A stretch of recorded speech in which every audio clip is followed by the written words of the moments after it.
بسم اللہ الرحمن الرحیم اولئک علی ھدی من ربہم واولئک هم المفلحون صدق اللہ مولانا العظیم۔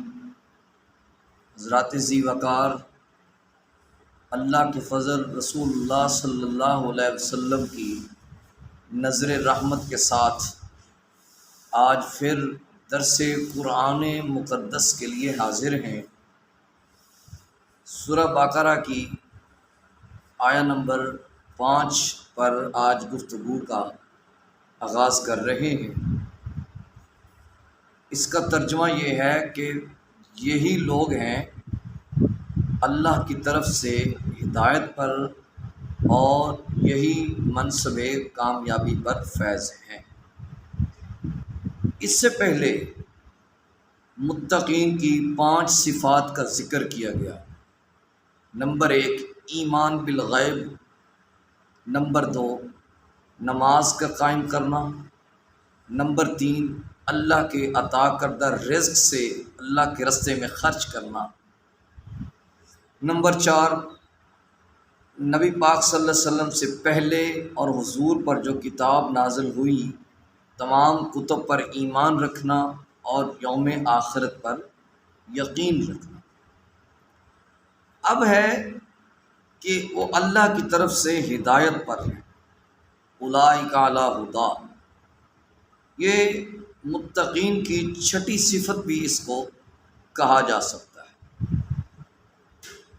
اولئک علی ھدی پر جو سب سے افضل لوگ اس منصب پر فیض ہیں، متقین کی خاص جماعت ہے اور سب سے پہلی جماعت ہے، وہ اصحاب رسول صلی اللہ علیہ وسلم کی ذات گرامی قدر ہے، ان کی ذاتیں ہیں۔ اللہ کے خاص فضل سے وہ غالب ہدایت پر ہیں۔ اس کے بعد ہے من ربہم، یعنی یہ سارا کچھ اللہ کے فضل سے ہے۔ اگر بندہ کوئی نیکی کرتا ہے، اس سے اچھا کام ہو جاتا ہے، نماز ادا کر لیتا ہے، قرآن مقدس کی تلاوت کر لیتا ہے، تو یہ محض بندے کا اپنا کمال نہیں ہوتا، یہ اس وقت تک بندے کو نصیب نہیں ہوتا جب تک اللہ کا فضل نہ ہو جائے۔ لیکن ہمارا معاملہ یہ ہے کہ جو ناکامیاں ہمارے حصے میں آتی ہیں، خدا نخواستہ تیز رفتار جا رہے تھے، ایکسیڈنٹ ہو گیا، تو ہم کہتے جناب اللہ کو یہی منظور تھا، بھائی احتیاط بھی تو ہونی چاہیے۔ اچھا اگر ایکسیڈنٹ ہوتے ہوتے بچ گیا تو یہ جی میری ڈرائیوری کا کم، یعنی جو ناکامی ہے اس کو اللہ کی طرف منسوب کر رہے ہیں، جو اچھائی ہے اس کو اللہ کی طرف منسوب نہیں کر رہے۔ ایسے ہی بچہ جب انٹرویو پہ جاتا ہے، اس کا انٹرویو ہوتا ہے، اگر رہ گیا تو یہ جی اللہ کی مرضی ہے، جی اللہ کی رضا ہے، جی چھوڑے۔ اگر کامیاب ہو گیا تو آ کے کوئی بھی نہیں بتاتا کہ اللہ کا کرم ہوا، میں نے تمام سوالوں کا ٹھیک ٹھیک جواب دے لیا، نہیں، میں نے یہ کر دیا، میں نے یہ کر دیا، مجھ سے یہ سوال ہوا، میں نے اس طرح جواب دے دیا، مجھ سے یہ سوال ہوا، میں نے اس طرح جواب دیا۔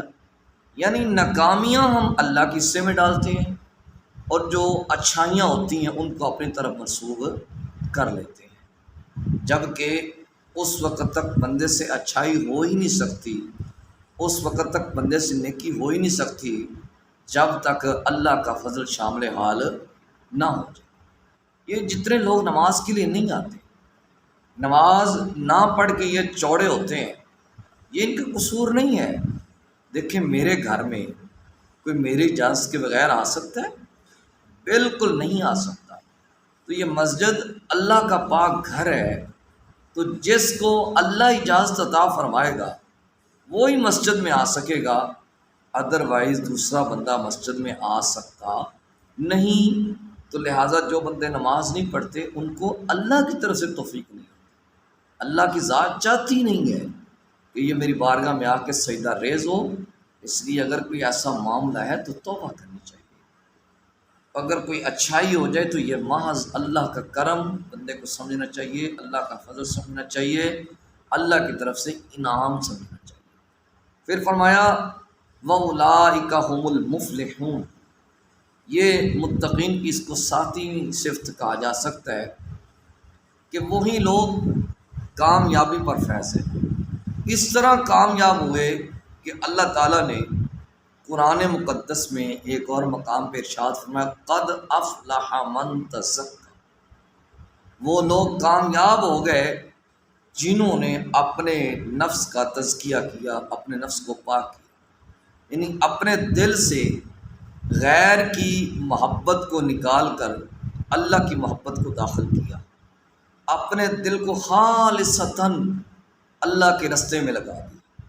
وہ ایک مثال دی جا سکتی ہے کہ ہم جب چھوٹے تھے، اسکول میں پڑھتے تھے، تو جب تختیاں لکھتے تھے تو ماسٹر صاحب کہا کرتے تھے اس کو لیپ کر کے آؤ گاچی کے ساتھ۔ جب لیپ کرتے تو اگر کسی کی تختی اچھی لیپ نہ ہوئی ہوتی تو ماسٹر صاحب یہی کہتے ہیں کہ آپ کی یہ بھی نشان باقی ہے۔ بس یہ ایک مثال ہے سمجھانے کے لیے کہ بندے کے دل میں ہو اللہ کی محبت، پھر اس کے ساتھ کوئی غیر بھی داخل ہو جائے، بندے کے دل میں ہو رسول اللہ کی محبت، پھر غیر کی محبت بھی داخل ہو جائے، یہ لطف نہیں ہے، یہ مزہ نہیں ہے۔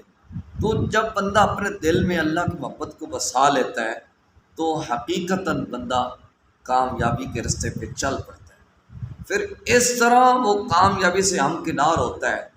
وَذَكَرَ رَسْمَ رَبِّهِ فَصَلَّى، پھر وہ اللہ کا ذکر کرتا ہے، اور اللہ کا ذکر کرتے کرتے کامیابی اس کو اس حد تک لے جاتی ہے کہ نماز پڑھنے کی اس کے اندر عادت ہو جائے، وہ راسخ ہو جاتی ہے، پھر وہ فرائض اور واجبات کے ساتھ اور سنن کے ساتھ نوافل کی کثرت کرنے کی کوشش کرتا ہے۔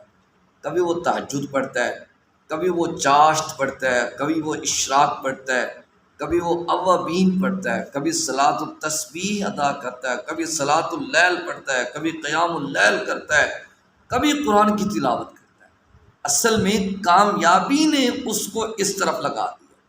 ہم کامیابی کسی اور چیز کو سمجھتے ہیں، ہم کامیابی سمجھتے ہیں دولت اکٹھی کرنی، ہم کامیابی سمجھتے ہیں اچھا بنگلہ بنا لینا، ہم کامیابی سمجھتے ہیں اچھی جائیداد بنا لینا، ہم کامیابی سمجھتے ہیں اچھی خاصی زمین بن جائے، ہم کامیابی سمجھتے ہیں جناب میرے پاس اتنا فلاں عہدہ آ جانا چاہیے، ہم کامیابی سمجھتے ہیں کہ میں پولیس میں بھرتی ہو جاؤں فلاں فلاں اعلیٰ حاصل قیاس۔ یہ کامیابی نہیں ہے۔ کامیابی یہ ہے کہ بندہ اللہ رب العزت کی ذات کی طرف اپنے آپ کو راغب کرے۔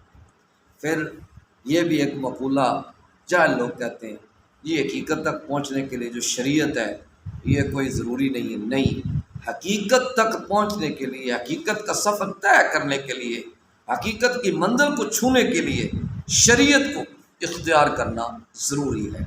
تو یہ آج متقین کی چھٹی ساتویں صفت کا ذکر کیا۔ اس سے آگے جو تذکرہ شروع ہوگا وہ کفار کا اور منافقین کا ہوگا۔ اللہ رب العزت سے دعا ہے اللہ پاک مجھے اور آپ کو نور قرآن سے معمور فرمائے۔ صلی اللہ تعالی علی حبیبہ الاعلیٰ سید الانبیاء محمد وعلی آلہ واصحابہ اجمعین برحمتک یا ارحم